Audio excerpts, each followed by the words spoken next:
Bien-aimés dans le Seigneur, Shalom. Aujourd'hui, nous célébrons le 4e dimanche du temps ordinaire et j'ai choisi un très long thème aujourd'hui là. Je ne sais pas pourquoi. Très très long thème. Alors le thème pour notre homélie aujourd'hui, c'est ceci. L'ingrédient essentiel à ne pas manquer à gogo. C'est ça le thème de notre prédication aujourd'hui. L'ingrédient essentiel à ne pas manquer à gogo. Bon, si vous ne pouvez pas tout retenir, mais retenez au moins juste les deux premiers mots. L'ingrédient essentiel. Commençons par définir dans ce thème le mot agogo. Je pense que vous le connaissez mieux.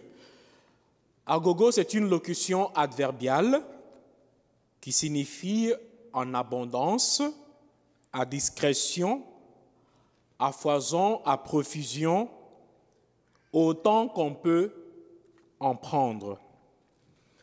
Lorsque nous disons l'ingrédient essentiel à ne pas manquer à gogo, nous voulons dire simplement l'ingrédient essentiel à avoir en abondance. L'ingrédient essentiel qu'il faut avoir en abondance. Pour expliquer ce que je veux dire, je vais prendre l'exemple de la cuisson africaine. Si vous êtes déjà invité dans une famille africaine, si vous n'êtes pas, je vous invite de vous inviter. Dans une famille africaine, on va vous présenter parmi les mets quelque chose appelé le foufou. Le foufou, c'est notre repas traditionnel. Alors, en Afrique, on prépare les foufous d'après différents pays et différentes cultures. Mais les ingrédients essentiels dans la préparation du foufou, il y a deux choses. Il y a l'eau et la farine. Ça peut être la farine du maïs, la farine du manioc, les deux ensemble, ou même la farine à base de la banane plantain. Alors, pour réussir à faire le foufou, si vous je ne suis pas grand cuisinier, si je me trompe, alors les Africains vont donc avoir pitié de moi là. Si vous avez beaucoup d'eau et peu de farine, vous allez manquer à faire votre foufou. Vous n'allez pas réussir à faire votre foufou. Si vous avez assez d'eau et assez de farine, vous pouvez faire votre foufou. Si vous avez beaucoup de farine, de quantité de farine, et un peu d'eau, vous allez réussir à faire le foufou selon la quantité de l'eau que vous avez. Donc, dans la préparation du foufou, l'eau est essentielle, mais la quantité de la farine est plus essentielle, est très essentielle. Donc, la farine est cet ingrédient dont il faut avoir en abondance pour arriver à réussir votre foufou. Alors, je vous ai donné la recette. Je pense que vous allez faire le foufou chez vous aujourd'hui. Nous sommes en vie et nous voulons que notre vie soit réussie. Et pour cela, nous conjuguons beaucoup d'efforts. Nous mélangeons beaucoup d'ingrédients pour que notre vie arrive à être réussie. Nous mélangeons le travail, les connaissances, les jeux, la foi, l'église, les voyages, mariage. Nous faisons tout cela pour avoir une vie réussie. Mais je pense que pour mener une vie réussie, pour que notre vie réussisse vraiment, nous n'avons pas simplement besoin de beaucoup d'ingrédients. Je pense que nous avons besoin plus de l'ingrédient essentiel. Besoin plus de l'amour. C'est ça, cet ingrédient essentiel dont nous avons besoin. Nous avons besoin de beaucoup d'amour. Nous avons besoin de l'amour en agogo. Nous avons besoin d'un peu plus d'amour. Jésus lui-même érige l'amour en premier de tous les commandements, car il dit, « Voici le premier. Écoute Israël, le Seigneur notre Dieu est l'unique. Tu aimeras le Seigneur ton Dieu de tout ton cœur, de toute ton âme, de tout ton esprit et de toute ta force. Et voici le second, tu aimeras ton prochain comme toi-même. » Il ajoute, « Il n'y a pas de grand commandement que ceux-là. » Marc 12, 29 à 31. L'amour, frère bien-aimé, est cet ingrédient dont ce monde a besoin aujourd'hui. L'amour est cet ingrédient dont cette paroisse a besoin aujourd'hui. Qui pense comme moi que notre monde aujourd'hui a besoin de beaucoup d'amour? Merci. Qui pense que notre paroisse Saint-Martyr aujourd'hui a besoin de beaucoup d'amour? Merci. Et qui pense que sa propre famille a besoin d'un peu plus d'amour? Merci. Comme disciples du Christ, notre devoir est de nous assurer que l'amour que nous avons pour Dieu et l'amour que nous avons pour le prochain est en abondance. Il dépasse l'amour normal que nous avons. Parce que nous sommes au moins en amour. Nous aimons nos parents, nous aimons nos maris, nos enfants, nos amis. Nous avons déjà l'amour en nous. Mais aujourd'hui, je nous invite à en avoir un peu plus que normal. À en avoir plus que nous en avons déjà. Car Saint Paul nous dit ceci dans la deuxième lecture. Nous pouvons faire tout, mais si nous n'avons pas l'amour, et moi j'ajoute, si nous n'avons pas plus d'amour, tout cela n'est rien.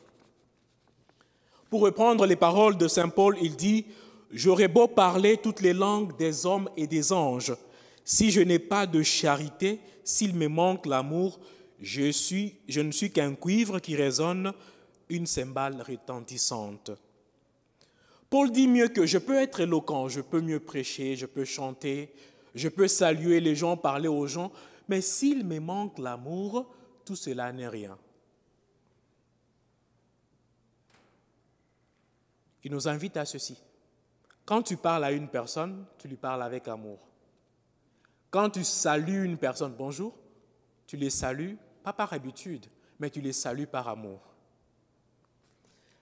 J'aurais beau être prophète, avoir toute la science des mystères et la connaissance de Dieu. J'aurais beau avoir toute la foi jusqu'à transporter les montagnes, mais s'il me manque l'amour, je ne suis rien. J'aurais beau distribuer toute ma fortune aux affamés, j'aurais beau me faire brûler vif, s'il me manque l'amour, cela ne sert à rien. Saint Paul énumère ici les dons reçus de l'Esprit Saint. Le don de la foi, venir à l'Église, travailler pour Dieu, le don de comprendre les mystères de Dieu, même la connaissance de Dieu, avoir cette foi capable de déplacer les montagnes, même faire des miracles. Mais si vous manquez l'amour, tout cela n'est rien. Paul dit en d'autres termes que l'amour, c'est l'essentiel meilleur que chacun doit avoir dans sa poche. Mais qu'est-ce que l'amour? Parce que je l'ai déjà dit ici, j'ai déjà enseigné ici que nous appliquons ce même mot à beaucoup de choses. Nous disons j'aime le chocolat, j'aime les films, j'aime aussi Dieu. Alors qu'est-ce que nous disons quand nous disons que nous aimons? Et la fois passée, j'ai prêché l'amour selon saint Thomas d'Aquin pour dire que l'amour, c'est vouloir le bien de l'autre pour l'autre. Mais aujourd'hui, je voudrais rester chez saint Paul pour comprendre la définition que saint Paul lui-même donne à l'amour. Est-ce qu'on peut me projeter le texte? Voilà la définition de saint Paul, ce qu'il comprend par amour. Nous pouvons la lire ensemble. Paul définit l'amour comme ceci. L'amour prend patience. L'amour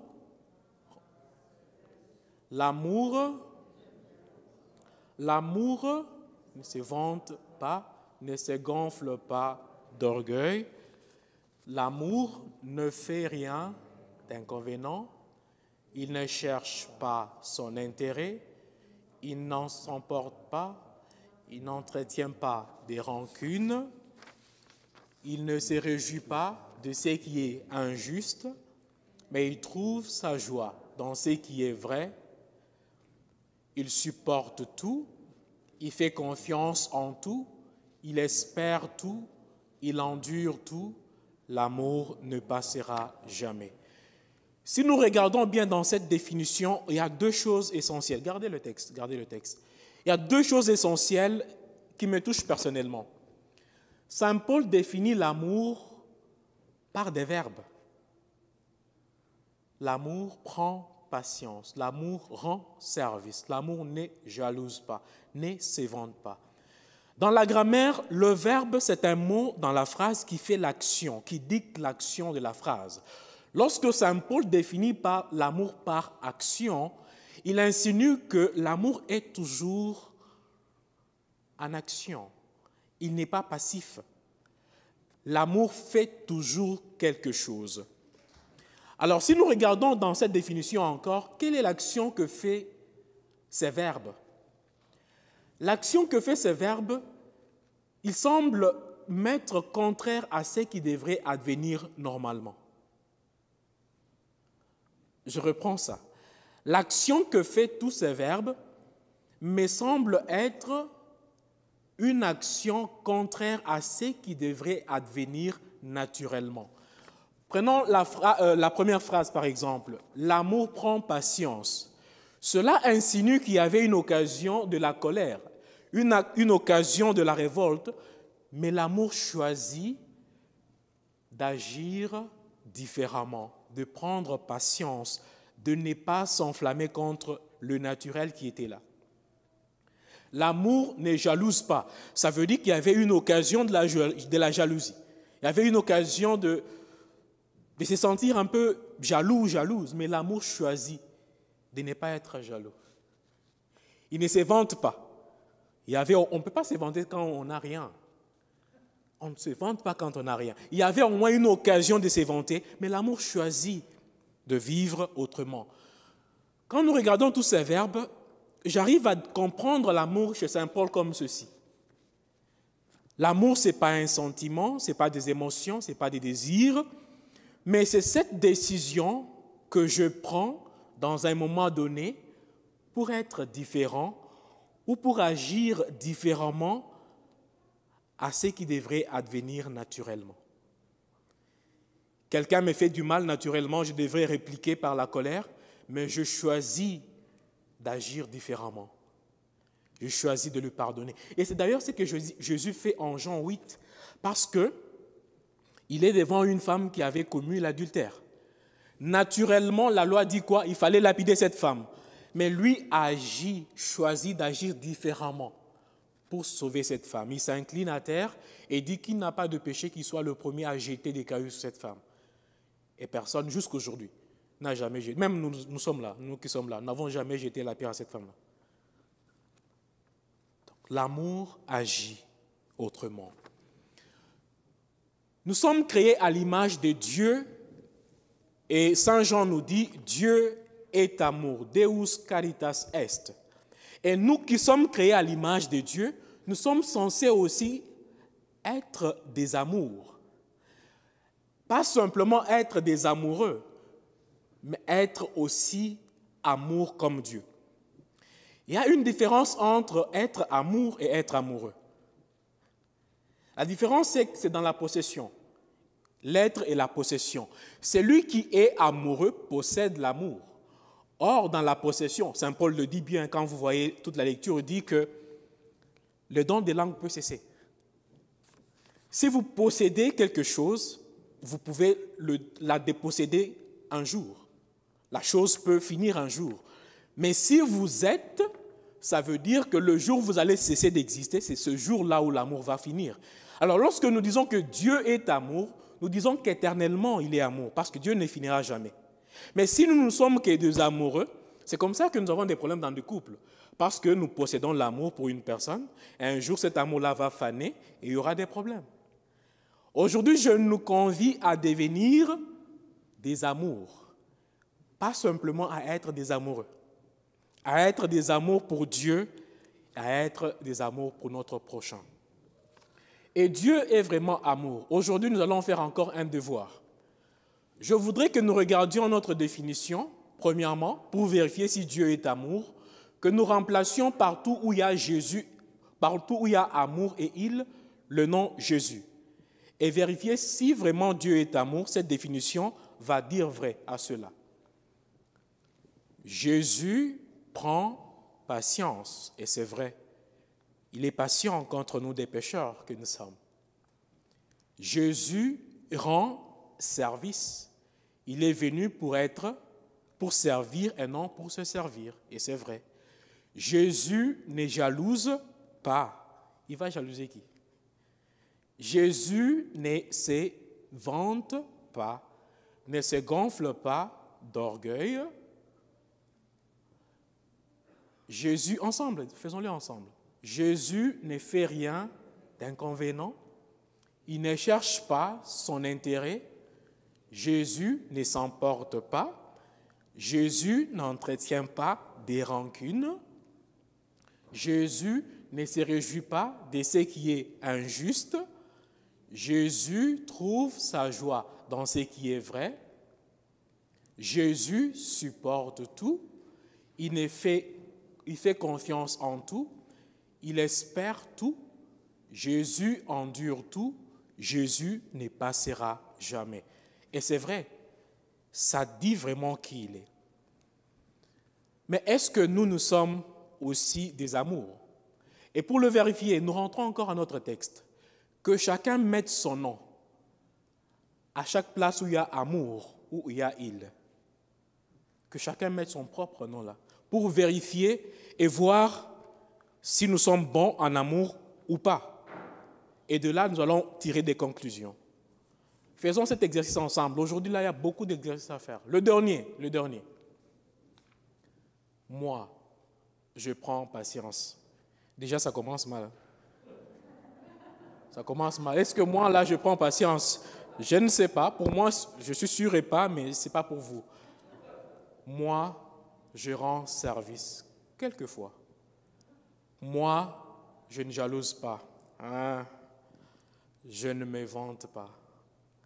Moi, je ne me gonfle pas d'orgueil. Moi, je ne fais rien d'inconvénient. Est-ce vrai? Moi, je ne cherche pas mon intérêt. Moi, je ne m'emporte pas. Oh là là. Moi, je n'entretiens pas des rancunes. OK? Moi, je ne me réjouis pas de ce qui est injuste. Moi, je trouve ma joie dans ce qui est vrai. Moi, je supporte tout. Je ne pense pas. Moi, je fais confiance en tout. Moi, j'espère tout. Moi, j'endure tout. Je ne pense pas. Moi, je ne passerai jamais. Je pense que si nous restons avec notre moi dans ce texte, chacun verra combien nous manquons en amour. Combien nous avons besoin d'augmenter l'amour que nous avons normalement.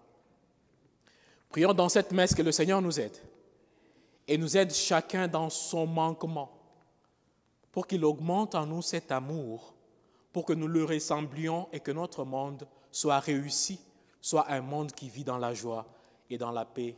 Amen.